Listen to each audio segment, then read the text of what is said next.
আমি মমতা ব্যানার্জির মতো এরকম কাপড় লাগিয়ে কানের পাশ দিয়ে এরকম করে হিজাব পরিনি। এ জ্বালা, ভীষণ জ্বালা।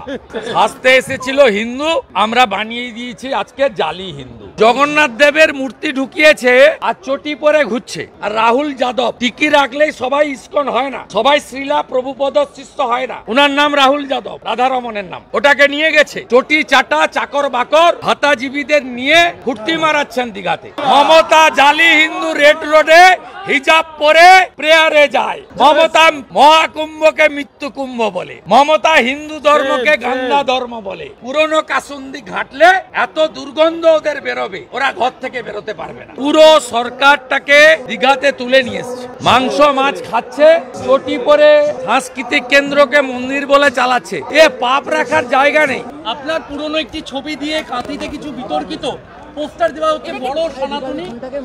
হ্যাঁ ঠিক আছে, আমি মমতা ব্যানার্জির মতো 30 দিন রোজা রাখার পরে যে নামাজ হয় রেড রোডে, আমি কোনোদিন অন্য ধর্মে পার্টিসিপেট করি। আমি কাউন্সিলর, এমএলএ, এমপি হয়েছি। আমি নিশ্চিতভাবে আমি মমতা ব্যানার্জির মতো এইরকম কাপড় দিয়ে, এরকম কাপড় লাগিয়ে কানের পাশ দিয়ে এরকম করে হিজাব পরিনি। আমি আমি আমি ইফতারে গেছি, ভাত খেয়ে গেছি এবং টুপি আমি পরিনি। আমি রুমাল মাথায় দিতাম। আমি বেলচোরের সম্পর্কে কথা বলছি। আমি আপনাকে বলি, আমি কখনো অন্য ধর্মের তাদের যে ধর্মীয় রিচুয়াল তাতে অংশগ্রহণ করি। একটা জিনিস তৃণমূল চোরামূলের খুব ভালো লাগে, সকাল থেকে রাত্রি শুভেন্দু নাম ভজে। আমরা হরে কৃষ্ণ নাম ভজি আর ওরা শুভেন্দু নাম ভজি। আমি ওদেরকে বলছি, আমি ওদের কাউন্ট করি না। বিধানসভায় হারিয়েছি, এখানে লোকসভাতেও হারিয়েছি, আবার 26-এও হারাবো। আমি মমতা ব্যানার্জি অটল বিহারী বাজপেয়ীর পা ধরে বসে আছে, এরকম 1000 ছবি আমিও কালকে লাগিয়ে দিতে পারি। মমতা ব্যানার্জি লালকৃষ্ণ আদবানির জুতো ধরে বসে আছে, এরকম ছবিও 1000টা আমার কাছে আছে। কংগ্রেস যখন লাথি মেরে তাড়িয়েছিল এই চোর মমতাকে, তখন মহামানব অটল বিহারী বাজপেয়ী আশ্রয় দিয়েছিল 98 সালে। অর্থাৎ এইসব পুরনো কাসুন্দি ঘাটলে এত দুর্গন্ধ ওদের বেরোবে, ওরা ঘর থেকে বেরোতে পারবে না। কাঁচের ঘরে বসে ঢিল ছুড়বেন না।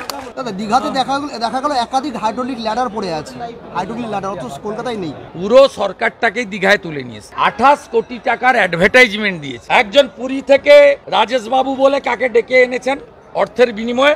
আর রাহুল যাদব টিকি রাখলেই সবাই ইসকন হয় না, সবাই শ্রীলা প্রভুপদ শিষ্য হয় না। উনার নাম রাহুল যাদব, রাধারমনের নাম। ওটাকে নিয়ে গেছে, প্রথমে উপর থেকে পড়লো আবিদ নস্কর।